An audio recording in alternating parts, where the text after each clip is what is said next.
Yo, yo, yo, what's that word? This is the 3012 Inning Podcast. I'm your host, Brodrick. Now, we got a lot to get into today. We're going to make some NFL predictions, some college football predictions, and we're going to talk a little bit about the Ime Udoka situation as far as his suspension from the Boston Celtics.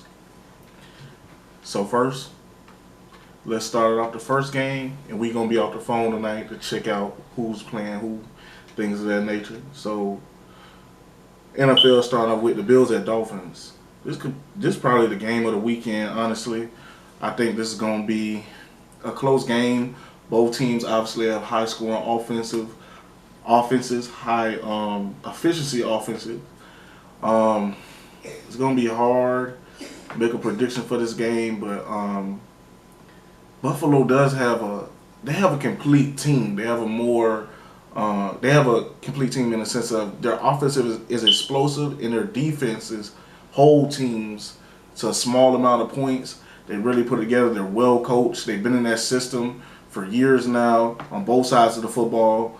And like I said in the previous video, in the previous episode that you guys can check out, again, like, comment, subscribe. The Bills are my Super Bowl favorites. The Dolphins could win this game. I wouldn't be surprised, but I got to go with the Bills. Then we have the Bengals at Jets. You know, as a Jets fan, I want to see them win this game. The Bengals have also started out this year struggling. Is it the offensive line struggling, or is it Joe Burrow holding the ball? I think we'll have a better forecast of where our mentality lies at as far as that conundrum after this game. Jets do have a solid defense. We'll have to see what Joe Magic can pull out of the hat this week. But I got the Bengals coming off the mat this week and picking up their first win of the season. Again, I am a Jets fan. I would love to see the Jets win this game, be 2-1, but I think the Bengals are too much offensively. Next, we're going to move on to the Raiders at Titans. Titans have struggled a little bit coming out of the gates this year. Ravens got some nice pieces over the summer. Very encouraged. I'm going to go with the Raiders in this game. Saints at Panthers. I'm going to go with the Saints in this game.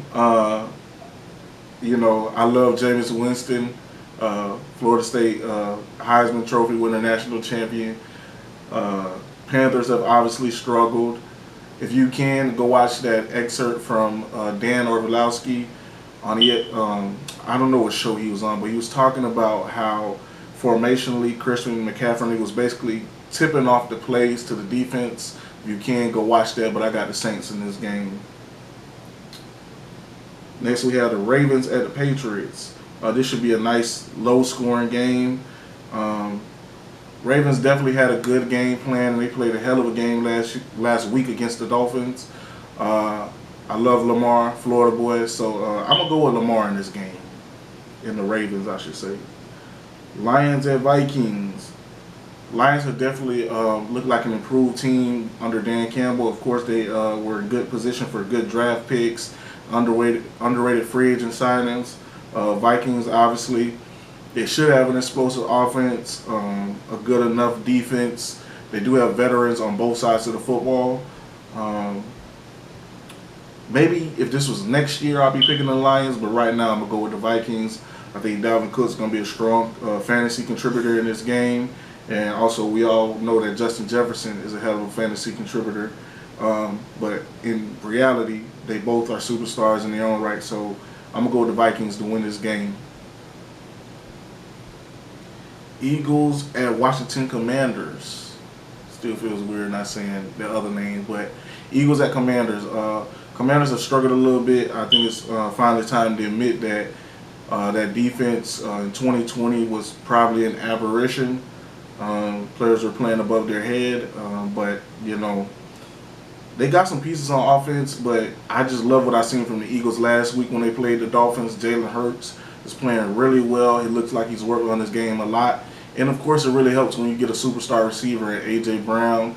How defenses have to give Quez Watkins and Devontae Smith more room to operate, and the running game is going really well.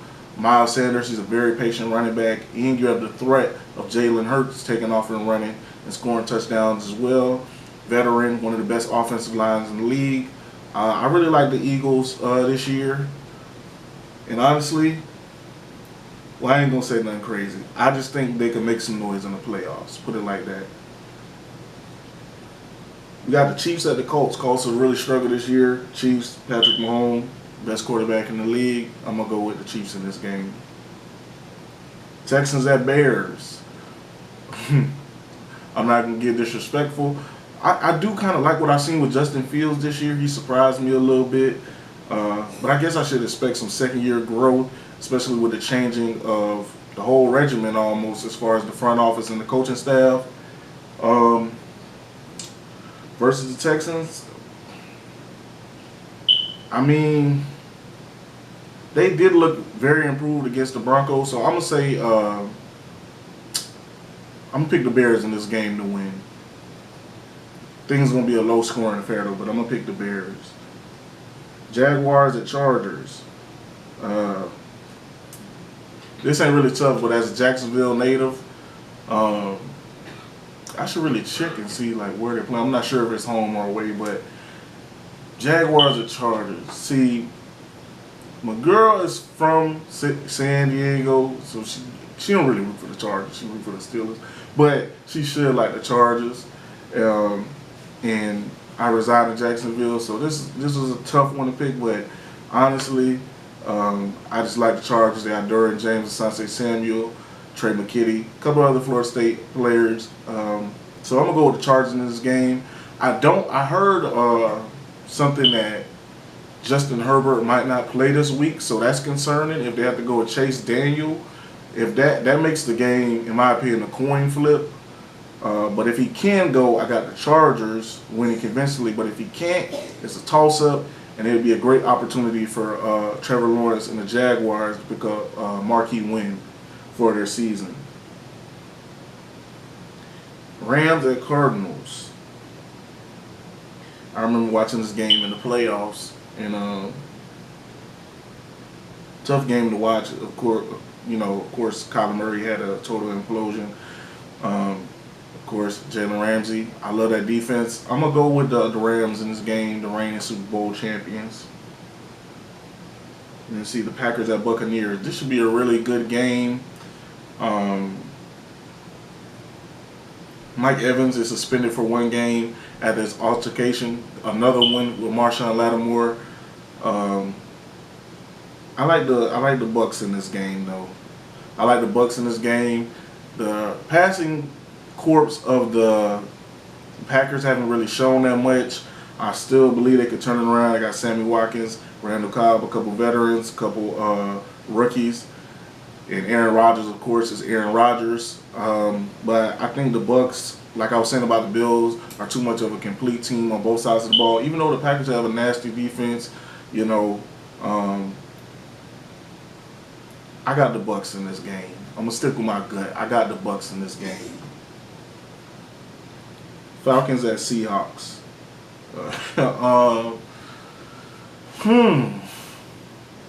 This is a big game for developmental purposes for both organizations, as they're both young and obviously on the upswing trying to rebuild.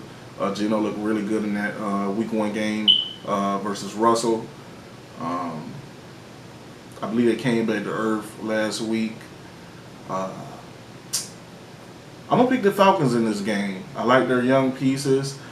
I hope Calvin Ridley somehow gets some type of appeal to come back this year. But beyond that, I really like the Falcons in this game. I'm not saying they're going to dominate or anything. I want to make that clear, but I like the Falcons in this game. 49ers at Broncos. Well, I don't know about that, but 49ers versus the Broncos. With Trey Lance injured, out for the season, they're going to be going with, what's his name, Jimmy Garoppolo, Jimmy G, versus the Broncos. Russell Wilson is used to playing this team due to his time with the Seahawks. So, Nathaniel Hackett has been pretty hesitant. And we thought Russell was coming here to take the training wheels off. And I'm not sure that has occurred yet. I think I'm going to go with the 49ers in this game. I want the Broncos to be successful. I know it's going to take time to gel. And truthfully, I deep down feel like this is a coin flip game. But I'm going to go with the Broncos to win this. I mean, not the Broncos. I'm going to go with the 49ers to win this game. I think the consistency with Jimmy G, I think that team believes in this quarterback. And I think they believe he's earned this right to do this as he's led them to NFC championships and successful playoff runs before. So I think, if anything, the team have more cohesion. I like the 49ers again in this game. Our final NFL game, the Monday Night Football, Cowboys and Giants. Surprisingly, the Giants are 2-0. Cowboys 1-1 with a big win over the Bengals last week. Man, Cowboys have one of the best defenses in the NFL this year. The quarterback knows the system. He's a veteran. I'm going to go with the Cowboys to win this game. I think we get back to 500. So, in saying all that, we're moving on to college football. Y'all could just give me about 5 seconds.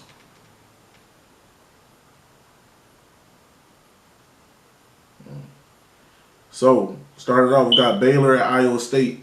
This is a huge game last year. It's been a big game over the last couple years in the Big 12 Conference. Good noon game. I think this is a great game to start off the day. Baylor has looked really good this year. Iowa State with a big win over Iowa a couple weeks ago. I'm going to go with Baylor in this game. Rhode Island at Pitt. I'm going to go with Pittsburgh at this game. Maryland and Michigan. This is a sneaky game. Like, Maryland has a great offense. I do believe Maryland is undefeated on the year. I think both of these teams are 3-0. If I had to pick an upset, well, I guess I'm here right now. Maryland at Michigan. I don't know if Maryland is there defensively yet.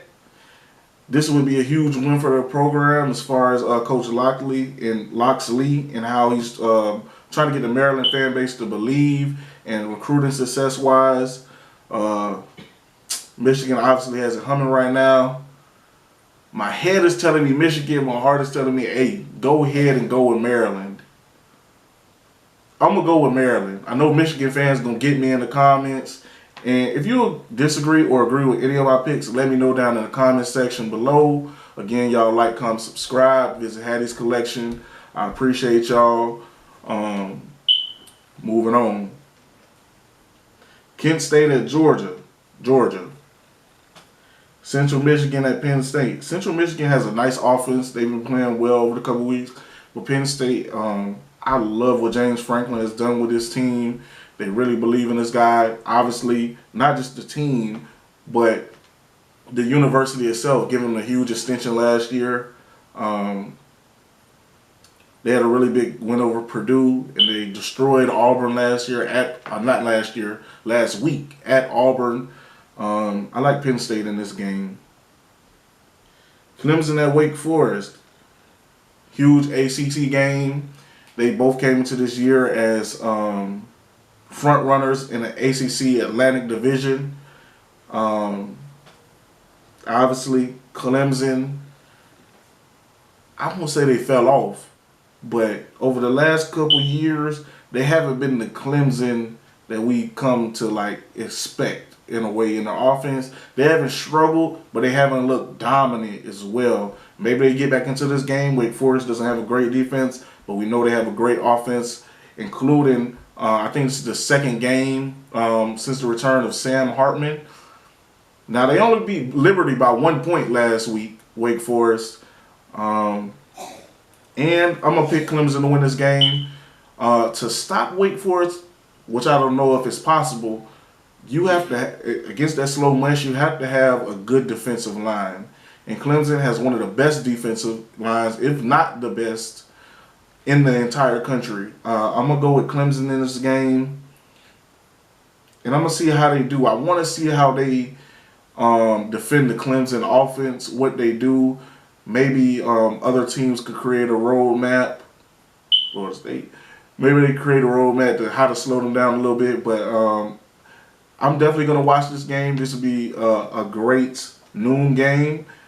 between number 5 and number 21. Moving on, I got Clemson in that game. But moving on, we got Middle Tennessee State and Miami. Might surprise me. But anyways, I'm going to go with Miami in this game. I would love an upset by Middle Tennessee State, but I think Miami is just too much for them. Mario Cristobal has got those guys playing great defense, and they're a very physical team.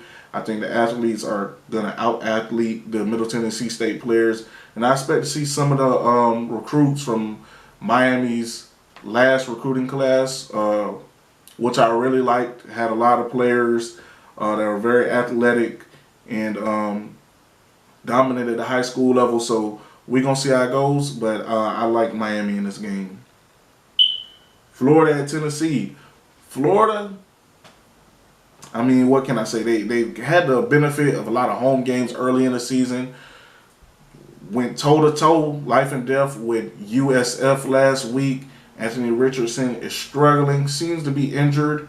Seemed to have got injured in the it wasn't the Utah game. At the end of the Kentucky game, or not the end, but the third quarter of the Kentucky game.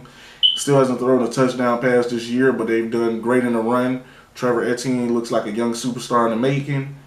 Along with Michael Johnson, that running back, they have a strong running back core, and that offensive line seems to know what they want to do as far as running the ball. Defense, I think people are not giving them enough credit. The Florida defense has really surprised me. They look like a really good defense, but they're going up against a huge test this week in the Tennessee offense, which quite frankly hasn't been slowed down yet. Josh Heupel has that thing rolling.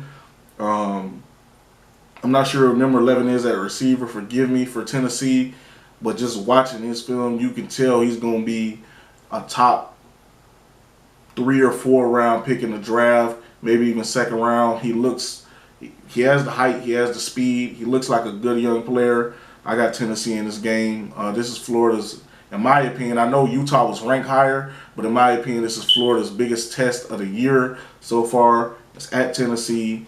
I got Tennessee winning in the route.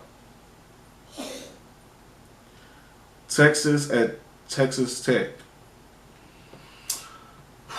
I think last week y'all noticed that I picked Texas Tech to upset NC State. I was actually let down in that game. NC State really controlled it from start to finish. Texas has looked good, but they did, have a tough game against UTSA last week. I think they're going to slow it down, maybe focus on ball control more a little bit this week. I'm going to go with Texas in this game. And you Texas fan, hit me up in the comment section.